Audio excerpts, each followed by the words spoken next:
बोलो छठी मैया की।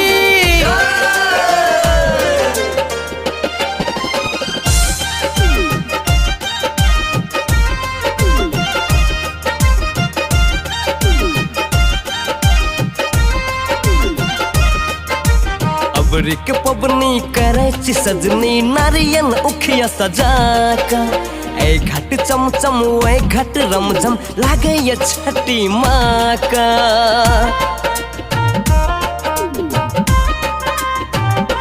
ये अबरिक पबनी करे सजनी नारियल उखिया सजाका ए घट चमचम ए घट रमझम लागे ये छठी माँ का। गाँव शहर में बड़ा शोर भगेल देर देर देर बहुत देर भगेल देर देर देर अरक बेर भगेल। अबरिक पबनी करे सजनी नारियल उखिया सजाका ए घट चमचम ए घट रमझम लागे ये छठी माँ का। गाँव शहर में बड़ा शोर भगेल देर देर देर बहुत देर भगेल ये देर देर देर अरक बेर भगेल। अबरिक पबनी करे सजनी।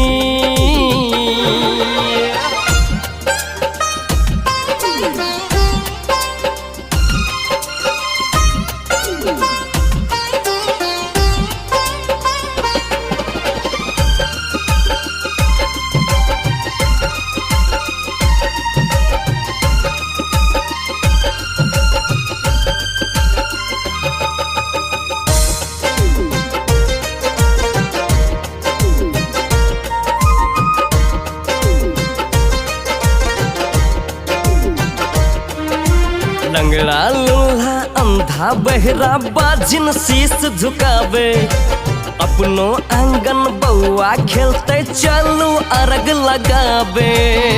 ये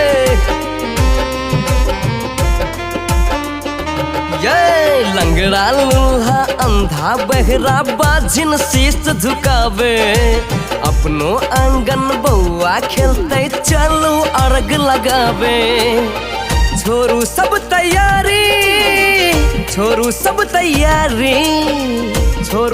तैयारी बहुत बेर भगेल देर देर देर बहुत देर भगेल ये देर देर देर अरक बेर भगेल।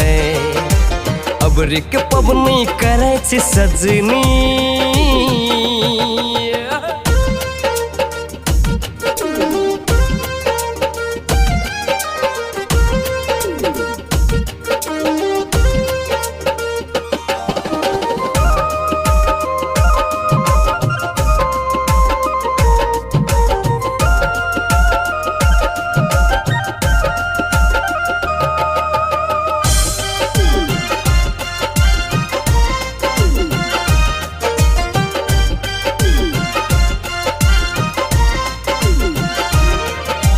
ठकुआ पूरी खाजा लाड़ू माई के भोग लगैया धिया पुता के देख के सजनी मन में लड्डू फुटैया।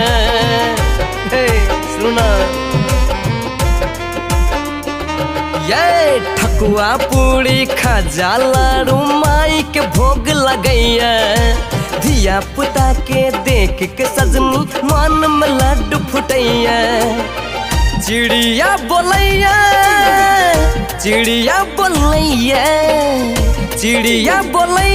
सस भोर भगेल देर देर देर चलू देर भगेल ये देर देर देर अरक बेर भगेल। अबरिक पबनी करे सजनी।